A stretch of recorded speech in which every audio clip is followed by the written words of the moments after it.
आज हम देखने जा रहे हैं हमारा नया जो टॉपिक है 1 नंबर पुस्तक पालन के सिद्धांत, प्रिंसिपल ऑफ बुक कीपिंग। सबसे लेखांकन का जो परिचय है कि दोहरा लेखा जो प्रणाली हम पढ़ रहे हैं, इसका जो जन्मदाता है वो है लुकास पेसियोली, इटली के वेनिस नगर का है। और इसने ये जो नियम है वो 1494 ईस्वी में दिए हैं। और इन्होंने जो पुस्तक लिखी है सुमा दे अर्थमेटिका, जियोमेट्रिका, प्रोपोर्शनलिटी पर प्रोपोर्शनल, और एक नाम है दी कंपासेट स्क्रिप्चर्स, लैटिन भाषा की है। और दी कंपासेट स्क्रिप्चर्स जो लैटिन भाषा की है, इस पुस्तक का अंग्रेजी में अनुवाद किया था हुजोल्ड कैसिल ने 1543 ईस्वी में। और सन 1795 में एडवर्ड जोन्स ने बिल्कुल एक नई पुस्तक लिखी थी, English system of book keeping के नाम से। यानी नई पुस्तक लिखने वाला ये हो गया। बेबीलोनिया को वाणिज्य नगरी कहते हैं। अब लेखा शास्त्र की 3 अवस्थाएं होती है। जैसे पहले होता है पुस्तपालन, फिर होता है लेखांकन, और सबसे बड़ा होता है लेखा शास्त्र। मतलब लेखा शास्त्र में दोनों चीज़ समाहित है। कौन कौन? पुस्तपालन और लेखांकन। और लेखांकन में कौन समाहित है? पुस्तपालन। तो इसलिए ये तो क्या हो गई, विस्तृत हो गई, व्यापक हो गया ये तो प्रथम अवस्था पुस्तपालन, द्वितीय हो गई लेखांकन, और तृतीय हो गया अंकेक्षण, फिर उसकी ऑडिट होती है। अभी लेखांकन की जो प्रकृति है, सबसे पहले जो आर्थिक घटना है उसकी पहचान करना, मापन करना, उसके बाद उसका अभिलेखन या जर्नल एंट्री करना, फिर संप्रेषण करना, संगठन, और फिर सूचना देना। और इसकी जो प्रक्रिया है, सबसे पहले अभिलेखन होता है। अभिलेखन में होते हैं जर्नल और सहायक बही। उसके बाद है वर्गीकरण में होता है खाता बही में खतौनी। इन दोनों कार्यों को कहते हैं पुस्तपालन। फिर सारांश में होते हैं अंतिम खाते और विशेषण, इसमें हो गया लेखांकन। और निर्वचन सवन, ये फिर अंकेक्षण। और सवन का मतलब सूचना भेजनी, मालिक को, जो उपयोग करता है उनको सूचना भेजनी। उसके बाद है पुस्तपालन लेखांकन में अंतर। लेखा शास्त्र की पहली सीढ़ी, ये दूसरी सीढ़ी है, क्योंकि हमने यहाँ पढ़ा है।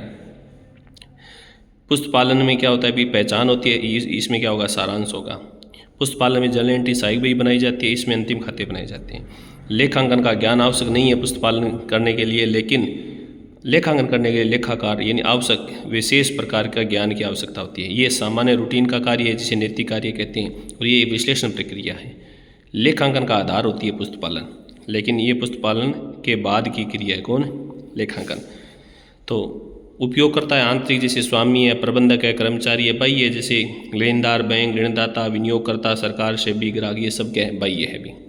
उसके बाद लेखांकन की जो शाखाएं या उपक्षेत्र जिसे कहते हैं, जैसे वित्तीय लेखांकन, लागत लेखांकन, प्रबंधकीय लेखांकन। उसके बाद मानव संसाधन प्रबंध लेखांकन, सामाजिक उत्तरदायित्व लेखांकन, मुद्रास्फीति लेखांकन, मूल्यवर्धित लेखांकन, सरकारी लेखांकन, कर लेखांकन। और लेखांकन की गुणात्मक जो विशेषताएं, जैसे विश्वसनीयता, इसमें क्या माना जाता है कि जो भी हो प्रमाणित करने योग्य हो, निष्पक्ष हो, और विश्वसनीयता यानी विश्वास करने योग्य हो, तो वो उसकी विशेषता, किसकी, लेखांकन की विशेषता है, वो उसे विश्वसनीयता माना जाता है। प्रासंगिक जो समर्पण मूल्य, प्रत्युत्तर मूल्य या समानुकूलता को भी, जिसमें वो प्रासंगिक, बोधगम्यता जो समझने योग्य हो, तुलनीयता जिसकी समय, माप, इकाई, प्रारूप में एक रूपता पाई जाती है, वो जिसे हम तुलना कर सकते हैं। फिर सरलता और पूर्णता, जिसमें कंप्लीट बातें हैं। उसके बाद लेखांकन के उद्देश्य। लेखांकन के उद्देश्य में समस्त आर्थिक व्यवहारों का लेखा करना, लाभ हानि का निर्धारण करना, वित्तीय स्थिति को प्रदर्शित करना, उपयोगकर्ता को सूचित सूचना उपलब्ध करवाना, कर संबंधी विवरणी तैयार करना, वित्तीय संस्था को आवश्यक सूचना देना, ये तो इसके उद्देश्य हैं। और लेखांकन की भूमिका व्यवसाय की भाषा के रूप में है। ये वर्तमान आर्थिक वास्तविकता, ऐतिहासिक अभिलेखन है, सूचना तंत्र है, उपयोगकर्ता को सेवा प्रदान करता है। लेखांकन की जो प्रणाली है, जैसे रोकड़ प्रणाली, जिसे पेशेवर संस्था या गैर व्यापारिक संस्था बनाती है। इकेरी छोटे व्यापारी बनाते हैं, जिसमें रोकड़ बही और व्यक्तिगत खाते को ध्यान में रखा जाता है। महाजनी जो भारतीय लेखा प्रणाली है।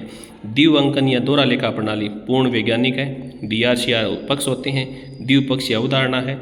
डीआर डिबेर, जिसका अर्थ होता है स्वामी का ऋणी। सीआर क्रीडेर, जिसका स्वामी का विश्वासी अर्थ होता है। भी आधार है रोकड़ आधार, उपार्जन और मिश्रित आधार। उसके बाद लेखांकन की जो कार्य है, ये कर्मवाही याद रखने, कर्म के हिसाब से रचनात्मक कार्य, संलेखात्मक कार्य, व्याख्यात्मक कार्य, परीक्षात्मक कार्य।